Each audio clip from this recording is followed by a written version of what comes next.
Hello everyone, in this video we will be talking about naming of organic compounds. Organic compounds names basically contains two parts. The first being R, which is also called as alkyl group, and the second called as functional group. So as the human beings, they have two parts in their names. Like for an example, this is my name, Aparna Bhardwaj.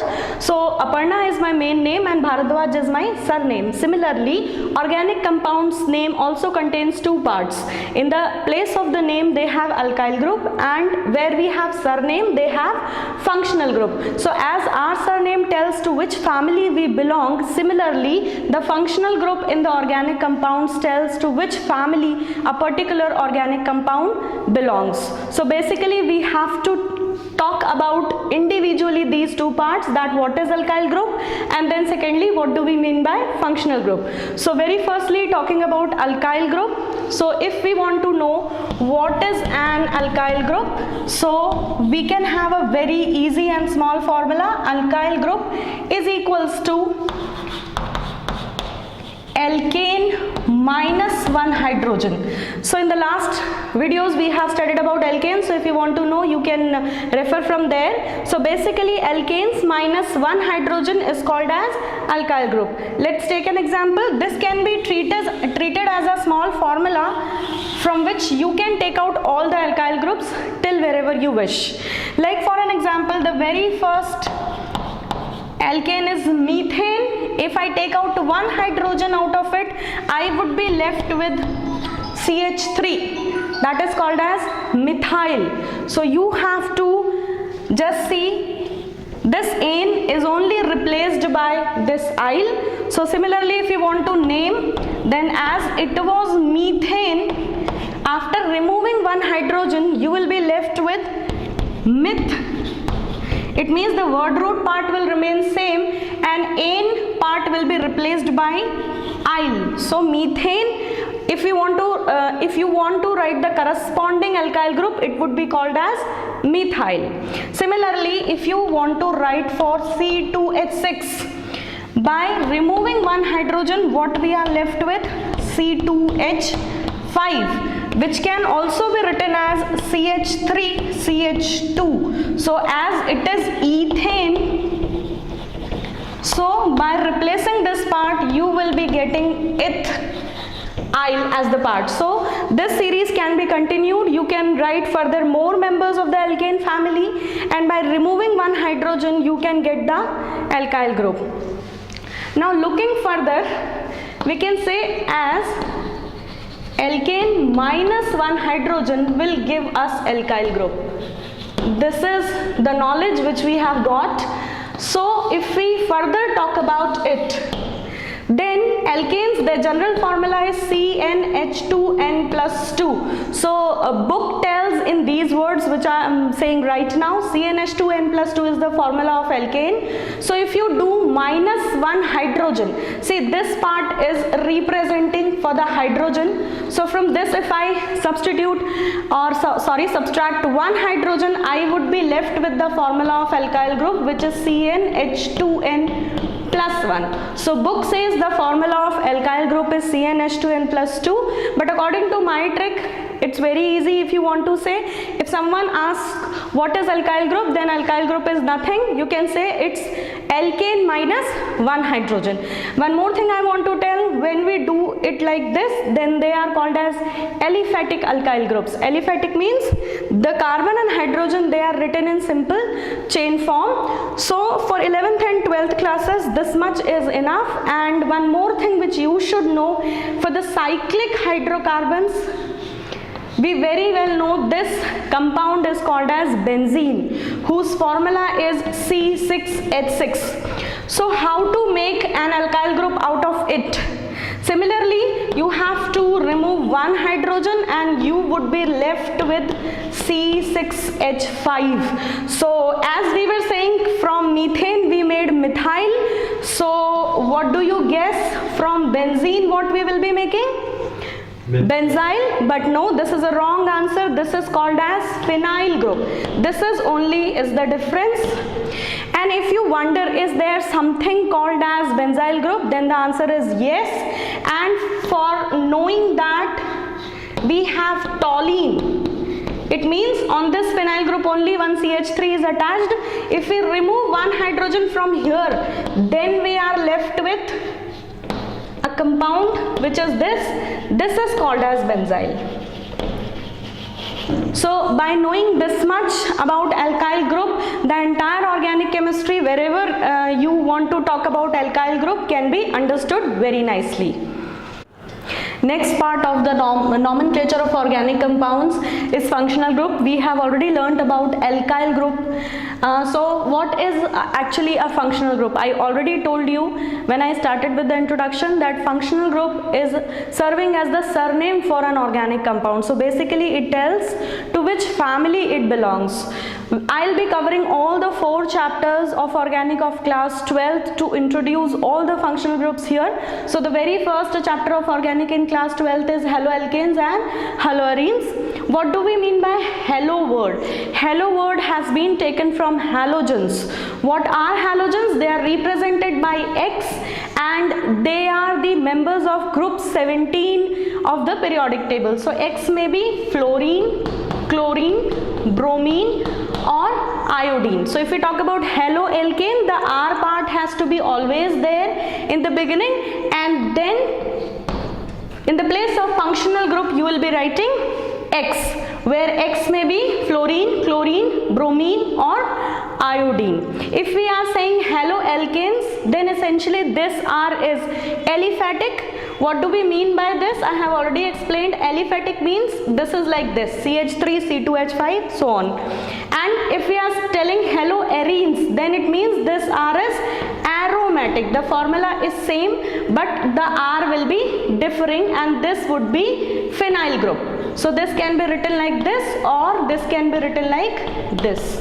So we know X may be fluorine, chlorine, bromine, iodine, or if R is aliphatic, it is called as haloalkane, and if R is aromatic, that is phenyl group, then they are called as haloarenes. This much is the difference.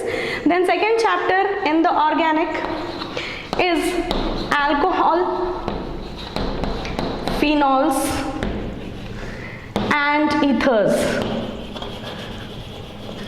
We have to understand that if 3 functional groups are there kept in one single chapter, it means definitely they have something same and definitely something different. So that we need to understand. So the general formula for alcohols, I told you the R part, the naming part is always supposed to be there, and OH is the hydroxyl functional group. So ROH, then for phenol, this R will be essentially C6H5, that is phenylic, and then OH.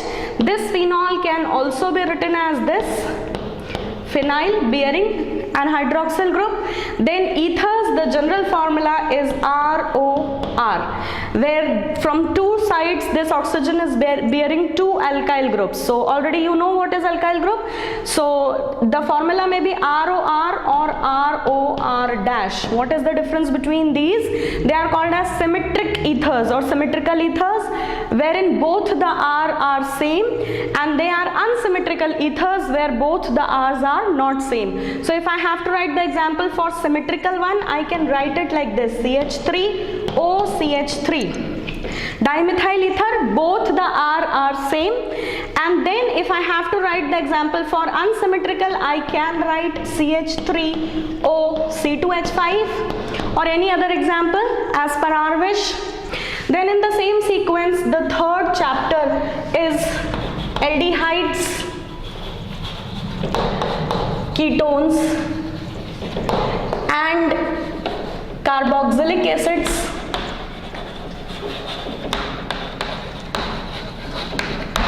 So in this chapter, not only these 3 functional groups, but we have to study about so many others also, because either we would be converting them into those or they would be converting into them.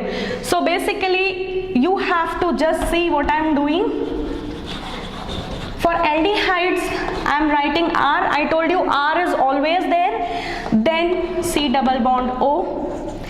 Then second one as ketones. Again I am writing R, C double bond O. Then carboxylic acid, again I am writing R C double bond O. So according to the NCERT, these three are there in the book, but we can extend this list as acid chlorides. Again I am going to write R C double bond O.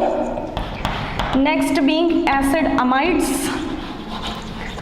Again I am going to write R C double bond O. In the same series, after acid amide, again I have written R C double bond O, and for esters also I have written R C double bond O. You might be wondering why for all I have written same thing, because my dear children, they have this part similar, all of them. So what makes them different? And the difference is here. If it is an aldehyde, only H has to be written at the later part. So aldehydes, they have general formula RCHO. So these are the two ways of writing aldehydes.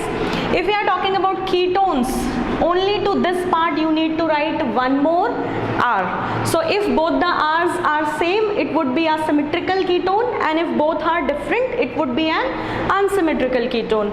This can be written like this also in condensed form. If we talk about carboxylic acids, they would be suffixed with hydroxyl group.